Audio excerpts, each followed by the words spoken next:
Chapter 88. As Roland fell asleep, Nightingale gently covered him with a quilt. A soft smile formed on her face and love in her eyes as she disappeared into the mist.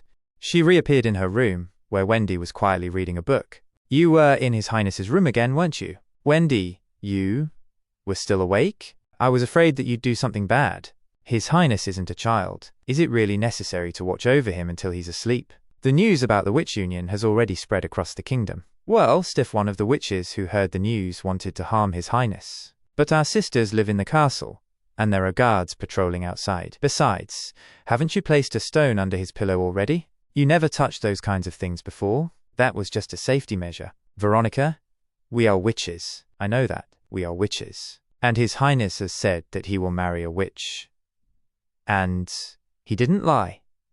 Oh, right, Wendy. What do you know about the church? Why are you suddenly interested in that? Longsong Stronghold's high priest paid a visit to His Highness and expressed his support for him taking the throne.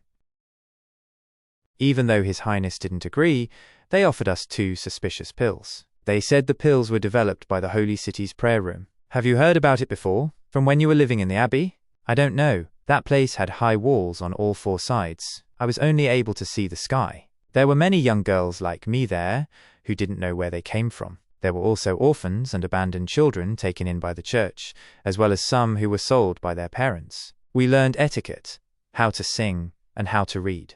After we became adults, we were sent away from the Abbey. Nightingale smiled gently and hugged Wendy, patting her head softly. At this, Wendy felt a wave of relief. I lived there for around 10 years, until the day of that accident. Teacher Farian, where are we? Farian took her to a room and pushed her inside. Don't ask questions. Just endure it. Then he shut the door. Wendy looked around and saw a horrific scene. Teachers were beating a fellow student with a whip. The sight froze Wendy in fear. Oh, they sent a new one. This one's gone quiet now anyway. It's time to change the flavor. This one is also in the choir, and her body is well developed. They grabbed Wendy by her hair and slammed her against the wall. Don't make a big fuss about this. It'll be all over pretty soon. Just as one of them touched Wendy's legs, he was punched straight in the head, killing him instantly. Justice had been served.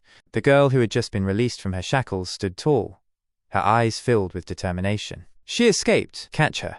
She launched her fist into another man, making a hole in his chest. Wendy was stunned by the power and speed. A witch? Has she awakened her power? But why isn't the god's stone of retaliation doing anything? Could it be? She then kicked another man straight in the head. Extraordinary. This was Chapter 88 of Release That Witch. Subscribe for more chapters. Thanks for watching.